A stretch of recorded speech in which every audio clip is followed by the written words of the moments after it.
आप देख रहे हैं अनहोनी। तो चलिए बढ़ते हैं आज की इस कहानी की ओर। सितंबर का महीना था। काली अंधेरी रात थी। धीरे धीरे से हवा की ठंडी लहरें चेहरे को छू रहे थे। आकाश में बिजली चमक रहे थे। विनोद चाचा अपने घर से दूर अपने खेत में खाट पर सोए हुए थे। उनका खेत गांव के तालाब के पास था। बारिश की वजह से पूरा तालाब भर गया था और खेत में घास भी ज्यादा हो गए थे। उसके कारण अंधेरे में यहाँ सबसे ज्यादा डर लग रहा था। उस तालाब के किनारे आम के 6-7 बड़े बड़े पेड़ थे। आम के पेड़ की डालियों की आवाज भी काफी डरावनी लग रहे थे। अचानक खेत में बंधी हुई भैंसों ने चिल्लाना शुरू कर दिया। विनोद चाचा को पता ही नहीं चल रहा था कि आखिर ये भैंसें ऐसा क्यों व्यवहार कर रही हैं। उन्हें लगा कि शायद ठंडी की वजह से भैंसें ऐसा चीख रही होंगी। इसलिए विनोद चाचा ने खेत में चिमनी जलाई। उस चिमनी के उजाले में विनोद चाचा की नज़र उनके खाट पर पड़ी। उन्होंने देखा कि एक लड़की उनकी खाट पर बैठी हुई है। ये देखकर उनका शरीर डर के मारे कांपने लगा। उसी वक्त आसमान में तेज बिजली चमकी। वैसे तो विनोद चाचा बहादुर थे, लेकिन आज उन्हें भी थोड़ा डर लग रहा था। उसी वक्त विनोद चाचा ने आग में घास डाली और आग को ज्यादा बढ़ाया, जिसकी वजह से वो लड़की ठीक तरह से दिखाई दे रही थी। चाचा ने तापने के साथ साथ बैठे बैठे ही आवाज लगाई, कौन है? पर सामने से कोई जवाब नहीं मिला। इसलिए विनोद अचंभित रह गए। उनके कुछ समझ में नहीं आया। विनोद खड़े हो गए। उन्होंने सोचा कि अब डरने से कुछ नहीं होगा, उन्हें हिम्मत से काम लेना पड़ेगा। चाचा ने एक बड़ी सी लकड़ी अपने हाथों में ले ली और बोले, कौन है? क्या क्या क्या चाहिए तुम्हें? तुम्हें क्या लगता है मैं तुमसे डर गया हूँ? लेकिन सच तो यही था कि चाचा अंदर से पूरी तरह से डर के मारे कांप रहे थे। चाचा का ये गुस्से वाला रूप देखकर वो लड़की खड़ी हो गई और बोली, क्या तुम मुझसे डरते नहीं हो? चाचा ने हिम्मत करके कहा, ये यहाँ से चली जाओ, वरना अच्छा नहीं होगा। इतना बोलकर विनोद चाचा ने लाठी उठाई और उसी वक्त उस लड़की ने आवाज लगाई, अब तो मुझे मेरे ही घर से बाहर निकालेगा? यहीं पर तो मेरा बचपन गुजरा है। ये मेरा घर है और मैं यहाँ सालों से रह रही हूँ। ये सुनकर चाचा का डर और गुस्सा दोनों ही शांत हो गया। उन्हें लग रहा था कि उनके सामने जो लड़की खड़ी है उसे वो जानते हैं। उसकी आवाज़ भी जानी पहचानी सी लग रहे थे। चाचा सोचने लगे कि आखिर ये लड़की है कौन? अगर मैं इस लड़की को जानता हूँ तो आखिर ये इतनी भयानक और विकराल रूप में क्यों है? अचानक उन्हें याद आया कि ये तो ज्योति है। ज्योति मेरी बड़ी बहन। बचपन में मैं और ज्योति साथ में खेत में चारा काटने का काम करते थे। अब विनोद चाचा को पूरी बात समझ में आ गई। ये ज्योति के बचपन की बात है। जब ज्योति 14 साल के थे तब इसी खेत में गांव के कुछ बच्चों के साथ खेल रहे थे। दूसरे बच्चों की तरह ज्योति भी पेड़ पर चढ़कर एक डाल से दूसरे डाल पर छलांग लगा रहे थे। अचानक ज्योति जिस डाल पर बैठी थी वो डाल टूट गई और ज्योति मुंह के बल नीचे गिर गई। ये देखकर सारे बच्चे डर के मारे चिल्लाने लगे। बच्चों के चिल्लाने की आवाज़ सुनकर बड़े वहाँ पहुँचे और ज्योति को उठाकर अस्पताल ले गए, लेकिन तब तक काफ़ी देर हो चुकी थी। ज्योति मारी जा चुके थे। विनोद चाचा को ये सारी बातें याद आ गई और वो सीधा ज्योति के पास जाकर रोने लगे। जब ये बात गांव वालों को पता चली तो सारे गांव वाले चौंक उठे। वास्तव में वो ज्योति ही थे। गांव के एक बुजुर्ग ने विनोद चाचा से कहा, जब ज्योति की मौत हुई थी तब वो बच्ची थी, इसलिए उसे बालक समझकर हमने उसे दफनाया था, लेकिन वास्तव में उसका अंतिम संस्कार करने की ज़रूरत थी। इसीलिए ज्योति की आत्मा आज तक भटक रही है। विनोद चाचा ने तुरंत ही ज्योति को जहां दफनाया था वहां गए। उनकी हिम्मत नहीं हो रही थी कि उस कब्र को वापस खोदा जाए।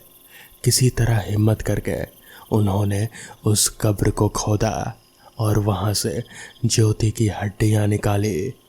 उन हड्डियों का अच्छे तरीके से अंतिम संस्कार किया गया। आखिरी बार विनोद चाचा ने ज्योति को देखा। ज्योति की आंखों में आंसू थे और फिर एकदम से ज्योति जैसे हवा में विलीन हो गई। उस दिन के बाद ज्योति फिर कभी किसी को नहीं दिखी। तो दोस्तों, ये थी आज की पहली कहानी। तो चलिए बढ़ते हैं आज की दूसरी कहानी की ओर। ये उन दिनों की बात है जब अमर के ऊपर फोटोग्राफर बनने का भूत सवार था। उसने अपने पापा से झगड़ा करके पैसा ले लिया और नया कैमरा खरीद लिया। उस समय मैं यानी कि अमर अपनी आसपास की दिखती हुई हर एक चीज़ की फ़ोटो खींचना चाहता था। फिर चाहे वो इंसान हो या फिर पेड़ पौधे या फिर कुछ भी, मुझे बस फ़ोटो खींचने से मतलब रहता था। और मैंने अपने आप को प्रोफेशनल फ़ोटोग्राफ़र समझ लिया था। लेकिन मेरी हालत तो तब ख़राब हो गई जब मेरे कैमरे में कुछ ऐसा कैद हो गया जिसे आज तक मैं भी नहीं समझ सका।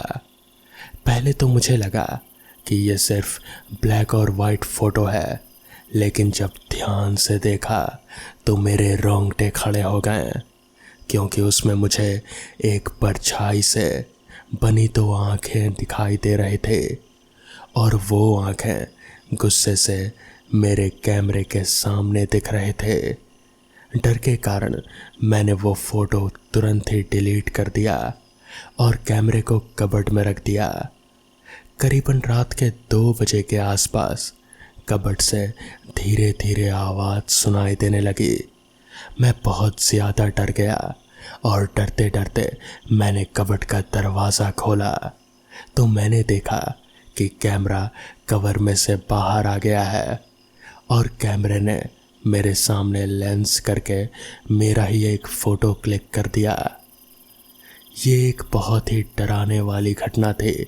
अपने आप ही कैमरा में फ़ोटो कैसे क्लिक हो गया। मैं भागकर अपने रूम से बाहर निकल गया और घर के सारे बड़ों को जगा दिया।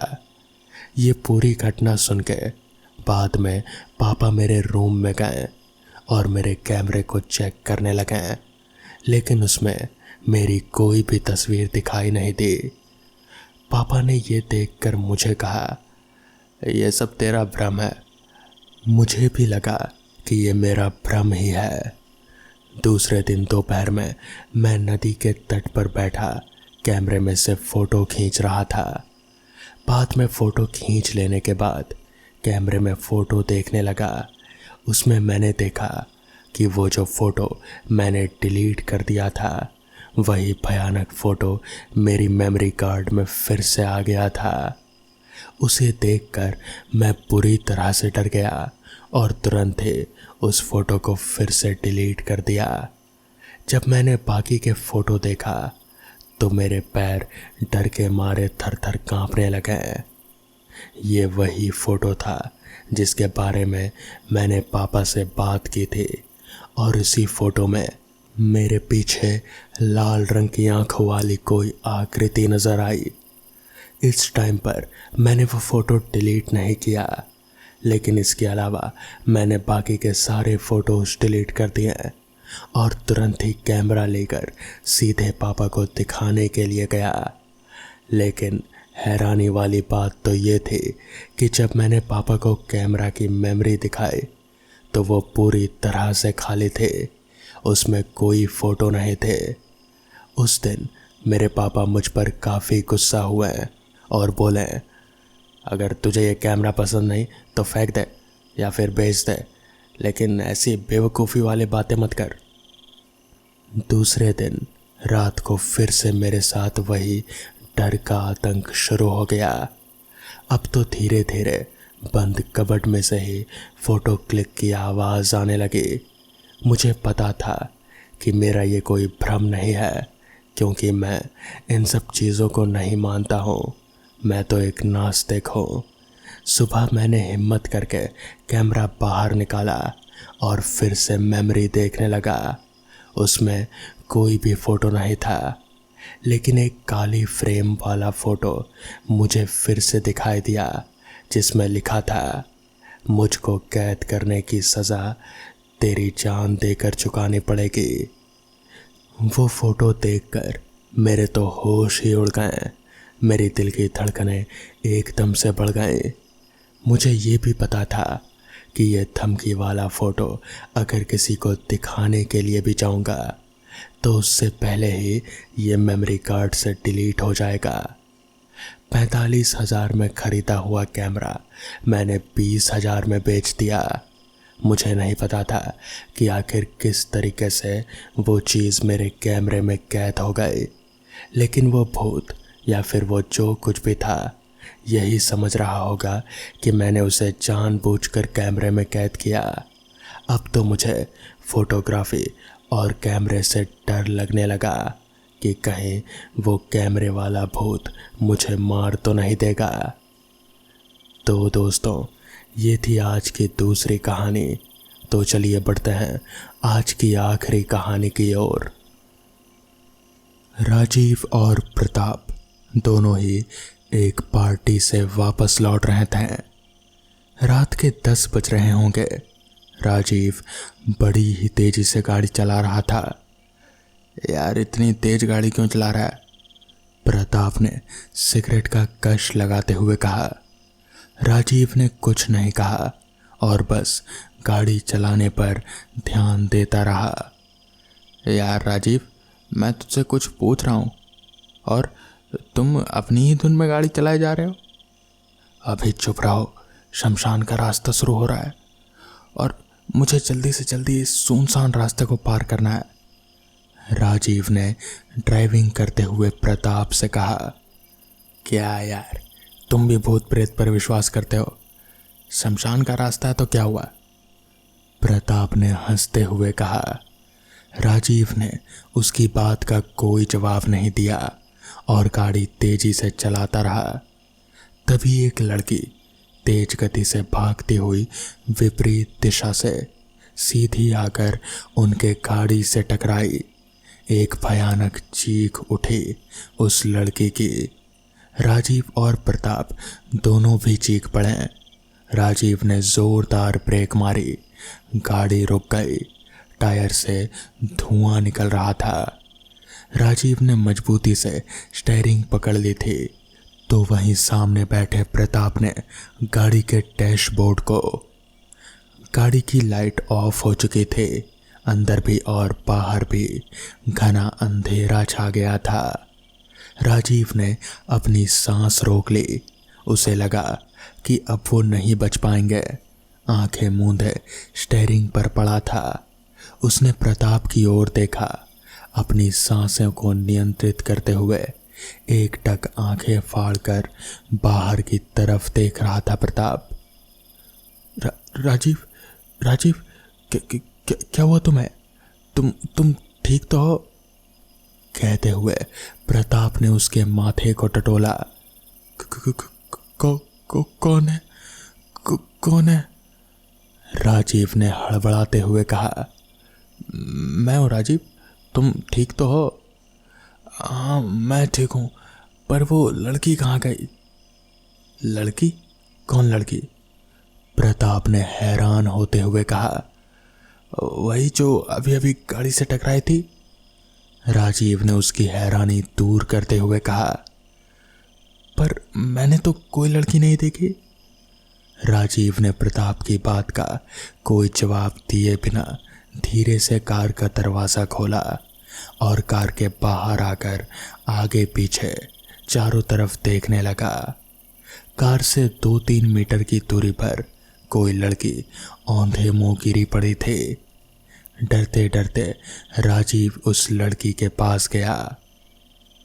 आज उसे अपनी दादी माँ की बताई बातें सच होती प्रतीत हो रहे थे, जो वो बचपन में उसे सुनाती आ रहे थे। वो अक्सर उसे बताते थे कि उस शमशान वाले रास्ते में 10 बजे के बाद कभी मत गुजरना। वहाँ एक खूनी मादा भेड़िया रहती है जो युवाओं को अपना शिकार बनाती है।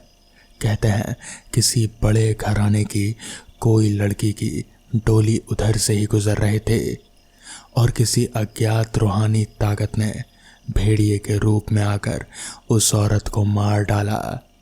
तब से वो स्त्री रात के समय सज संवर कर बाहर निकलती है और अपने शिकार की तलाश करती है।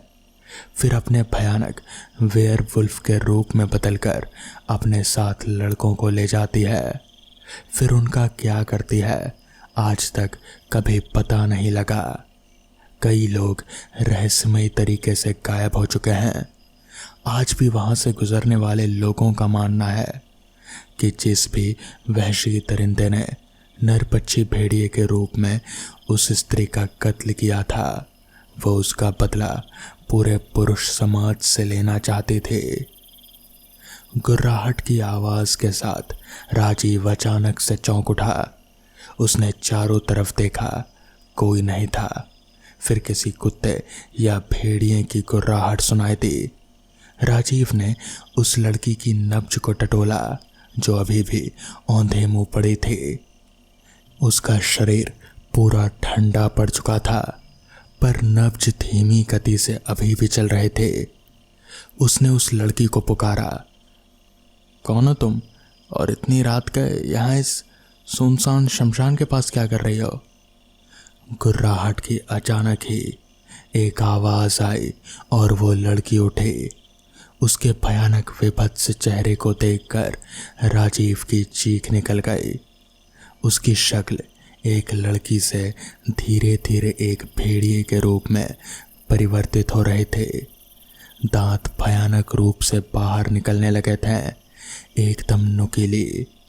कुत्ते और भेड़िए के माफिक कान और नाक बेहतरीन ढंग से बढ़ने लगे थे। चेहरे पर, पूरे शरीर पर बाल बढ़ने शुरू हो गए। आंखें एकदम लाल लाल खून के जैसी अंधेरे में भी चमकती हुई। राजीव को सहसा विश्वास ही नहीं हुआ कि उसकी दादी की बताई बातें सच थी। अब उसे अपने परिवार की याद आने लगी। क्या हुआ राजीव? कौन है ये? नहीं, अचानक ही उस स्त्री के बदलते भेड़िए रूप को देखकर प्रताप चिल्ला उठा। उसकी चिल्लाहट उस सुनसान शमशान में गूंज उठी, पर सुनता कौन? भागो राजीव, यहाँ से भागो, कहता हुआ उसने राजीव की बाह पकड़ी और घसीटते हुए गाड़ी की ओर लाना चाहा। गुर्राहट अचानक ही उस भेड़िया रूपी लड़की ने गुर्राते हुए कहा, यह आज मेरा शिकार है और एक रात में एक ही शिकार करते हूँ। तुम यहाँ से चले जाओ। तुम क्या समझती हो, इस तरह की बनावटी शक्ल बनाकर हमें डरा दोगी?